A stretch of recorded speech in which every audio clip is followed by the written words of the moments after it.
பேர் கேட்குற கேள்வி. நம்ம தொடர்ந்து ஆர்பிட்ரேஷன் அவார்ட் ஃப்ரீஸ் பற்றி பார்த்துட்டு இருக்கோம். இப்போது கவர்மெண்ட் எம்ப்ளாயிஸ் நிறைய பேர் சேலரி அக்கௌண்ட் ஃப்ரீஸ் லீகலான்னு கேட்குறாங்க. சார் நீங்கள் கவர்மெண்ட் எம்ப்ளாயி இருந்தால் அல்வா சாப்பிட்ற மாதிரி ஏன்னு கேட்டுங்க.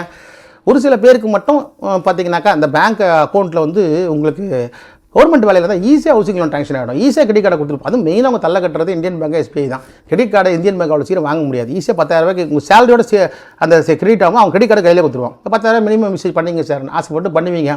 கடைசியில் 10,000 10 லட்சமாக வந்து நிற்கும். அவன் என்ன பண்ணுவான், அழகாக கூட சேலரி அட்டாச்மெண்ட் போட்டு போயிடுவான். எப்படியே கவர்மெண்ட்டை பொறுத்த வரைக்கும் ஸ்ட்ரைட்டாகவே அட்டாச்மெண்ட் போடுறாங்கன்னா, இப்போ கவர்மெண்ட் எம்ப்ளாயிஸ் நீங்கள் சேரும்போது உங்களுக்கு உண்டான கண்டிஷன் என்ன, இந்த சேலரி வந்து கவர்மெண்ட் உங்களுக்கு கொடுக்குறது. இப்போ ஒரு பணத்தை வந்து நீங்கள் லேபர் கடன் போட்டு கையெழுத்து போட்டு வாங்கியிருக்கீங்க. அப்படி இருக்கும்போது நீங்கள் அந்த சேலரியை கரெக்டாக கிரெடிட் ஆகும்போது அந்த பணத்தை கரெக்டாக கட்டிடணும், வரவுக்கு மீறி வாங்கக்கூடாது. ஆனால் கவர்மெண்ட் எம்ப்ளாய்க்கு மானாவரியாக கொடுப்பாங்க. எதுக்கு தெரியுங்களா? நிச்சயமாக எப்படி இருந்தாலும் ஒரு நாள் செட்டில்மெண்ட்னு ஒன்று வாங்கி தான் ஆகணும். அது மேலே லீனை போட்டுருவாங்க. அதனால தான் இது லீகலான்னு கேட்டால் பக்கா லீகல்.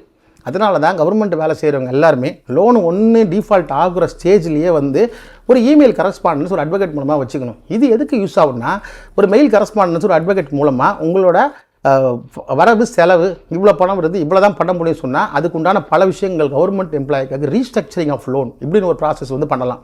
அதே போல் சில நேரம் இஎம்ஐயை கூட ரெடக்ஷன் பண்ணுவாங்க. ஏன்னா எப்படி இருந்தாலும் நீங்கள் வந்து ஸ்கிப் ஆகி போகிற ஆள் கிடையாது. ஸோ அட்டாச்மெண்ட்டில் கை வச்சுருவாங்கன்றதுனால பல மாறுதல்கள் வந்து கவர்மெண்ட் எம்ப்ளாய்க்கு மட்டும்தான் இந்த பேங்க்ஸ் பண்ணும். அதனால் இது வந்து பார்த்திங்கன்னா இது லீகலா இல்லீகலான்ற கேள்வி தான் இருக்குது.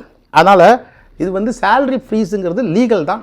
இன்னும் கேட்டால் கவர்மெண்ட் எம்ப்ளாயினாக்கா அவங்களுக்கு அல்வா சாப்பிட்டா மாதிரி முன்னாடியே சொல்லிட்டேன். ஏன்னா கவர்மெண்ட் எம்ப்ளாய் பொறுத்த வரைக்கும் இப்போ நீங்கள் எங்கே இருந்தாலும் ஒரு துறையை விட்டு இன்னொரு துறைக்கு தான் மாறுவீங்க. அதாவது ஒன்ஸு இங்கே இருப்பீங்க, பதவி உயர் பண்ணி வேறு ஒரு டிபார்ட்மெண்ட்டு போக முடியாது. அதே துறையிலே கொஞ்சம் பதவி உயர் பண்ணிக்கலாம். அப்படியே போயிட்டு இருப்பாங்க. கடைசி வரைக்கும் அந்த கவர்மெண்ட் வேலை தான் இருப்பீங்க. ரிட்டையர்ட் ஆகிற 58 வயசு வரைக்கும். ஆனால் 58 வயசுல விட்டு வச்சிருக்க மாட்டான். எப்படி நீங்கள் டிஃபால்ட்டானால் கட்ட மாட்டேங்கன்னு சொல்லி டோட்டலாக ஒரு லீனை போட்டு வச்சுருவோம். நீங்கள் என்றைக்கு வந்து அந்த பெனிஃபிட்ஸ் எல்லாம் செட்டில்மெண்ட் வந்து வாங்குறீங்க இல்லையா, அந்த குறிப்பாக அந்த பணம் வாங்கும்போது அந்த பணத்தில் ஒட்டு மொத்தமாக எடுத்துப்போம். ஸோ கடைசியில் கவர்மெண்ட் எம்ப்ளாய் நிறைய பேர் இந்த பிரச்சனையில் மாட்டிக்கிறாங்க.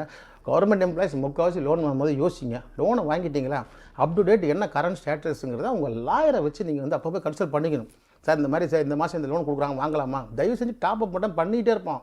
ஏன்னா பேங்க்காரனை பொறுத்த வரைக்கும் நீங்கள் என்னைக்கு இருந்தாலும் அவனுக்கு வந்து இருந்தாலும் பொண்ணுங்கிற மாதிரி அவங்களுக்கு அந்த பணம் வந்து உங்களுக்கு வந்துகிட்டே இருக்கும். அது மட்டும் இல்லாமல் நீங்கள் வந்து டெர்மினேட் ஆனாலும் சரி, இல்லை உங்களை வேலையை விட்டே தூக்கினாலும் சரி, அந்த பெனிஃபிட்ஸ் அடையும் போது கண்டிப்பாக பேங்க்காரன் ஃப்ரீஸ் பண்ணிவிடுவோம். அதனால் முன்னாடியே கவர்மெண்ட் எம்ப்ளாயீஸு கொஞ்சம் இந்த லோன் விஷயத்தில் இதுவாக இருங்க, ஜாக்கிரதையாக இருங்க. அது மாதிரி சேலரி ஃப்ரீஸ் லீகலான்னு கேட்டால் நிச்சயமாக லீகல் தான்.